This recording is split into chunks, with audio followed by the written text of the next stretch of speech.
আজকের গল্প পরিবর্তনে গণেশ। লেখা ও পাঠ অমিতাভ রায়। পরিবেশনা রবিবারে ও অবসরে গল্প পাঠ। ভারতবর্ষ ভাগ হওয়ার ঠিক আগে অধুনা বাংলাদেশের বরিশালের দুটি পরিবার থেকে বংশপ্রতিভেরা খড়দহের বাবুবাগানে এসে হাজির হয়েছিল। বর্তমানে দাস আর মুখার্জি পরিবারের দুই মাথা, সুমন আর সুজয়, দুই অভিন্ন হৃদয় বন্ধু। ম্যাপে পূর্ব পাকিস্তান চিহ্নিত হওয়ার বা কাঁটাতারের বেড়া দেওয়ার আগেই শরীরের পুরো অংশটায় পাড়া আসলেও মন পড়েছিল ওপারে। কারণ দুবাড়ির বাবা মায়েরা এদেশে আসতে চাননি। তারা নিজ জন্মভূমিতেই শেষ নিঃশ্বাস ত্যাগ করতে মনস্থ করেছিলেন। কিন্তু রাজনৈতিক এবং পারিপার্শ্বিক পরিস্থিতি যেন তাদের বারবার বলে দিচ্ছিল, বংশ রক্ষা করতে গেলে ভারতের মূল ভূখণ্ডে একটা আস্তানা চাই। 1946 সালের শেষ দিকে সুমনবাবু এবং সুজয়বাবু তখন বছর 24-এর টকবগে যুবক, পড়াশোনা এবং শারীরিক সক্ষমতার তুঙ্গে। সঙ্গে এনেছিলেন বেশ কিছু টাকা পয়সা আর মাথা ও শরীর নিংড়ে যোগ্যতার সাথে পাওয়া কিছু সার্টিফিকেট। এখানে আসার পর বাবা মায়ের কাছে খবর দিতে প্রায় দিন 15-20 লেগেছিল। স্টেশন থেকে 2 কিলোমিটার দূরে একটা ছোট্ট অ্যাসবেস্টাসের ছাতের ঘরে মাথা গুঁজেছিল। ছুঁচ থেকে ফাল হতে ওনাদের একটা বছর সময় লেগেছিল। এখানকার পরিবেশ ও পরিস্থিতির সাথে খাপ খাইয়ে নিয়েছিলেন নিখুঁতভাবে। দুজনেই একটু দূরে একটা স্কুলে অঙ্ক আর ইংরেজির অস্থায়ী মাস্টারমশাই হিসাবে যোগ দিয়েছিলেন। নিজেদের পরিচিত গণ্ডির বাইরে পা যখনই ফেলেছিলেন তখন একবারেই শক্ত মাটি চিনে নিতে শিখেছিলেন। কমিটি নিজেদের নজরদারির থেকেও ছাত্রদের কাছে ওনাদের বিপুল চাহিদাকে বিশেষ গুরুত্ব দিয়েছিলেন। ওনাদের কাছে পড়াশোনা সর্বোপরি গুরুত্ব পেলেও ছাত্রদের খেলাধুলা, শরীরচর্চা, ইংরেজিতে কথা বলার শিক্ষা, বিতর্কে অংশগ্রহণ, স্কুলকে পরিচ্ছন্ন রাখা, প্রতিদিন স্কুলে উপস্থিতি ইত্যাদি বিষয়ের গুরুত্ব অপরিসীম ছিল। কমিটিতে থাকা অভিভাবকরা ওনাদের দুইজনকে স্থায়ী শিক্ষক হিসেবে রেখে দেওয়ার জন্য আবেদন জানান। কারণ একটু কাছে দূরের কয়েকটা স্কুল থেকেও ওনাদের কাছে ওখানে যোগদান করার আবেদন জানিয়েছিল।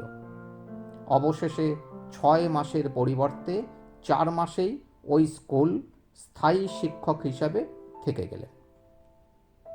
আর স্কুলের কাছেই 2 ঘরের একটা পাকা বাড়িতে ভাড়াটে হিসেবে প্রবেশ করেন। এখানে আরও 7-8 বছর কেটে গেল এই 2 শিক্ষকের। সুমন সুজয় যেন একটাই আত্মা, একটাই চিন্তাধারা, একটাই ভাবনা, একটাই প্রয়োগ কৌশলের অংশ। দিন দিন ছাত্রদের উত্তরণ চোখে পড়ার মতন। অভিভাবকদের চোখে সেদিনের অল্প বয়সী শিক্ষকেরা দেবদূতের সম্মান পেয়ে গেছেন। স্কুলের চেহারা ধীরে ধীরে পাল্টে গেছে। ছাত্ররা বিতর্ক, সাধারণ জ্ঞান, খেলা, কবিতা, গান ইত্যাদি প্রতিযোগিতায় শুধু অংশ নিচ্ছে তাই নয়, ছিনিয়ে আনছে মেডেল, সার্টিফিকেট। এই কয়েক বছরে স্কুলে নতুন ছাত্রের সংখ্যা যেভাবে বেড়েছে তাতে স্কুল কমিটি স্কুল বিল্ডিং আরও অনেক বড় করার পরিকল্পনা করতে বাধ্য হচ্ছিলেন। কিন্তু অর্থ জোগাড় করার জন্য যেসব খেলাধুলা বা সাংস্কৃতিক প্রোগ্রামের ব্যবস্থা করতে হচ্ছিল তার পেছনে মাথা এবং মূল কারিগরও সুমন সুজয় স্যারেরা। এই স্যারেরাও প্রথম একটা বছর নিজেদের কাছে নিজেরাই ছাত্র হয়েছিলেন। কঠোর অধ্যবসায়ের ফলে আজকাল সাবলীলভাবে এখানকার ছন্দে কথা বলতে পারেন। কাছে দূরের প্রতিবেশী পরিচিত জনেরা নাগালের মধ্যে নির্ভর করার মতো বিবাহযোগ্য পাত্র পেয়ে গেছে। বেশ কয়েক মাস ধরেই নিরন্তর অনুরোধ আসছিলই তাদের পরিবার বা পরিজনের কন্যাকে বিয়ে করার জন্য। 2 বন্ধুর নিজেদের মধ্যে আলোচনা করা ছাড়া তৃতীয় ব্যক্তি আর কেউ নেই। বাবা মায়ের কাছে পূর্ব পাকিস্তানের চিঠি পাঠিয়ে জবাব আসতে পরিস্থিতি আর মতের পরিবর্তন হয়ে যাচ্ছিল। হঠাৎ এই স্কুলেরই হেডমাস্টার মহাশয়ের অতি নিকট এক আত্মীয়ের পিঠাপিঠি 2 বোনের খবর পাওয়া গেল। উনি ঘটক হিসেবে উঠে পড়ে লাগলেন। 2 জন পাত্রী অতি পছন্দের। স্কুলের থেকে 2-3 কিলোমিটার দূরে শ্বশুরবাড়ি। কিন্তু ভাগ্যের সহায়তায় পাত্রী পছন্দের কথা বলতেই নতুন এক প্রস্তাব হাজির। স্কুল থেকে 8-10টা বাড়ি পরেই শ্বশুরমশাইয়ের আরও একটা বাড়ি আছে, ফ্ল্যাটের মতোই 2টি ভাগে দেখতে। সেটা উনি ভাড়া দেন। ওই সময় ওটি ফাঁকা ছিল। 2 জামাইয়ের নামে বাড়ির 2টি অংশ লিখে দিতে চাইলে স্যারেরা ওটি মেয়েদের দিতে বলেন। সবাই পাত্রদের প্রতি আরও খুশি। মা বাবার মত পেলেন। 1 মাসের মধ্যেই মাঘ মাসে বিয়ে হলো এবং একসঙ্গে সবাই থাকতে পারলেন। স্কুলের সময় ছাড়া বা ছুটির দিনে বাড়িতেও চুটি আড্ডা চলত। টিউশন করানোর হাজার অনুরোধ আসলেও নৈতিকভাবে তারা নাকচ করে দিতেন। অর্থনৈতিকভাবে দুর্বল বা পড়াশোনায় কমজোরি ছেলেদের বিশেষ সময়ে বিনা পারিশ্রমিকে পড়া বুঝিয়ে দিতেন। সহধর্মিনীদেরও সহধর্মে সহজে উৎসাহিত করেছিলেন। এছাড়া পাড়ার ক্লাবগুলোকে অন্য নেশায় মাতিয়েছিলেন।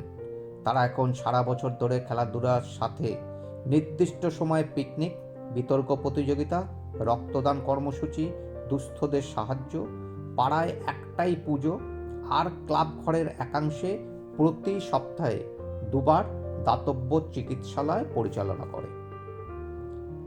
3 বছর বাদে 2 কন্যায় সন্তান সম্ভব হয়। সুমন স্যারের স্ত্রী স্বাভাবিক প্রসবেই পুত্র সন্তানের জন্ম দেন। নাম হলো কার্তিক, ডাকনাম কেতো। আর পরদিনই বিশেষ পরিস্থিতিতে নির্দিষ্ট সময়ের কিছুদিন আগেই সুজয় স্যারের স্ত্রী সিজারিয়ান পুত্র হয়। নাম রাখা হয় গণেশ, ডাকনাম গনা। সবাই বলল সিজারিয়ান বেবি খুব বুদ্ধিমান হয়। কেতো আর গনা শুধু একবারই ছেলে নয়, পারস্পরিক হৃদ্যতাপূর্ণ প্রতিযোগিতায়ও মেতে থাকে। তবে ভবিষ্যৎবাণী মিলেছিল। গণেশ একটু বেশি মেধাবী ও বুদ্ধিমান। কার্তিকের তাতে ঈর্ষার বদলে গর্বই হয়। দুজনেরই স্কুল কলেজের পরীক্ষার নম্বর গর্ব করে বলার মতন। সবাই বলে স্যারেরা সত্যি শয়ে শয়ে ছেলের সাথে নিজেদের ছেলেদের তৈরি করতে কোনো খামতি রাখেননি। এরপর একটু বেশি মাইনের কথা ভেবে খুব পড়াশোনা করে কেতো রাইটার্স বিল্ডিংয়ে রাজ্য সরকারি আর গনা ব্যাংকের চাকরি পায়। পাড়া সেই ক্লাব, দাতব্য চিকিৎসালয়, পুজো ইত্যাদির সাথে অফিস ইউনিয়নটা দুজনেই খুব জোরদারভাবে করতে লাগলো।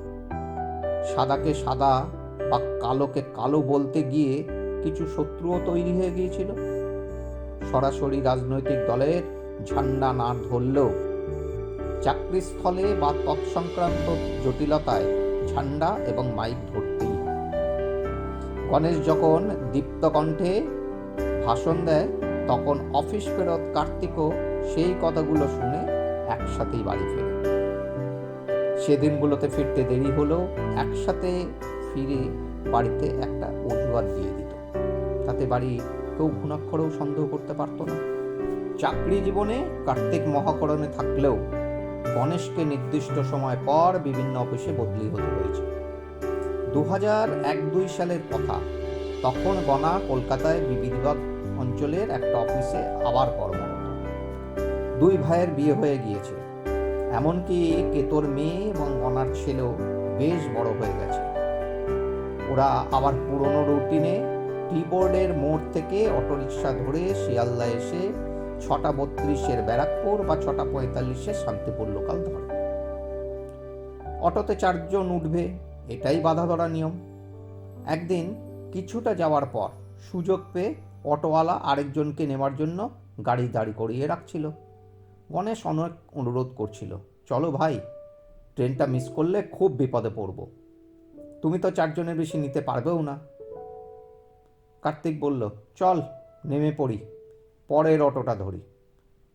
অটো চালক হঠাৎ মেজাজের সপ্তম সুরে চড়ে বলল, নেমে গেলে পুরো পয়সা দিয়ে নেমে যান।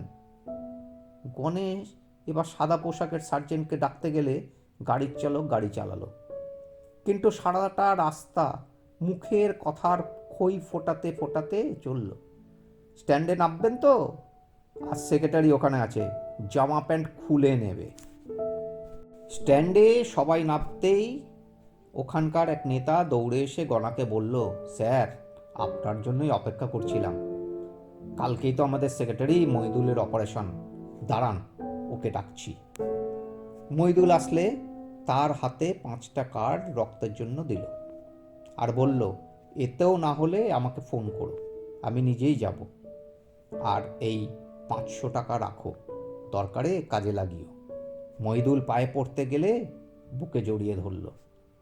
তখনই কণা অটোওয়ালাকে বলল, এই নিন আপনার টাকাটা। আর হ্যাঁ, আপনাদের সেক্রেটারির কী যেন নাম বলছিলেন? ও তো এবার প্রায় পায়ের ওপর ঝাঁপিয়ে পড়ছিল। বলল, স্যার, আসলে আমার ছেলের স্কুলের বই এখনো কিনতে পারিনি, কাল ক্লাসে ঢুকতেই দেবে না। গনা বলল, আমি আপনার সাময়িক পরিবর্তন চাই না। কোনো কিছু অধিকারের বাইরে রোজগার করতে গেলে হাত তো পাততেই হবে।